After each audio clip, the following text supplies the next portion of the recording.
ደብረ ዘይት አብዛኛውን የወይራ ዛፍ ስለሚበቅልበት በዚያ ነው። ደብር ማለት ተራራ፣ ዘይት ማለት ወይራ። ደብረ ዘይት ማለት የወይራ ተራራ ማለት ነው። የወይራ የሀገራቸው ዘይት የእስራኤል ዘይት ይበላል። የኛ ሀገር ወይራ አያፈራም።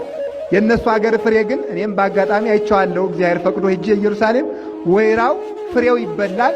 ያ ደግሞ ተጨምቆ ዘይት ሆኖ የወይራ ዘይት የሚባለው የሚገኝበት ልዩ ወይራ ነው። ያ ወይራ በበዛበት አካባቢ ክርስቶስ ዛሬ ተቀምጦ አስተማረ። ወይራ ጽኑ ነው፣ ጽናት ይኖራችሁ ማለቱ ነው። ከወይራ ዘይት ይገኛል። ዘይት የፍቅር ምሳሌ ነው። ፍቅር ይኖራችሁ ማለቱ ነው። እንደዚሁም ሁሉ ክቡድ ይሁኑ፣ ክቡዳን ሕሊና ሁኑ፣ ብርቶች ሁኑ፣ ጽኑዓን ሁኑ ለማለት ነው።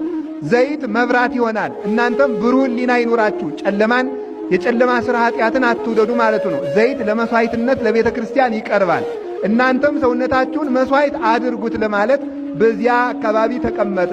በዚያ ሲቀርብ ጌታችን መድኃኒታችን ኢየሱስ ክርስቶስ ወቀርቡ አርዳኢሁ እንተ ባሕቲቶሙ፣ ደቀ መዛሙርቱ ቀረቡና እንዲህ አሉት፣ ምን ትታምሪሁ ለሕልቀተ ዓለም፣ አንተ ትመጣለህ ይህን ዓለም ለማሳለፍ። ይህን ዓለም ለማሳለፍ ስትመጣ ምልክቱ ምንድን ነው? አንተ ስትመጣ ዓለም ሊያልፍ የመቃረቡ ምልክቱ ምንድን ነው ብለው ሐዋርያት ጌታን ጠየቁት። ጌታ ሊመጣ ሲል ምልክቱ ምንድን ነው? እቁያ ስሕቱክሙ፣ እንዳያሳስቷችሁ ተጠንቀቁ አለ። እስመ ብዙኃን ይመጽኡ በስሜ እንዘ ይብሉ አነ ውእቱ ክርስቶስ፣ እኔ ክርስቶስ ነኝ እያሉ ብዙዎች በስሜ ይመጣሉ አለ። አንዱ ምልክት ሐሰተኛ ነቢይ መብዛት ነው።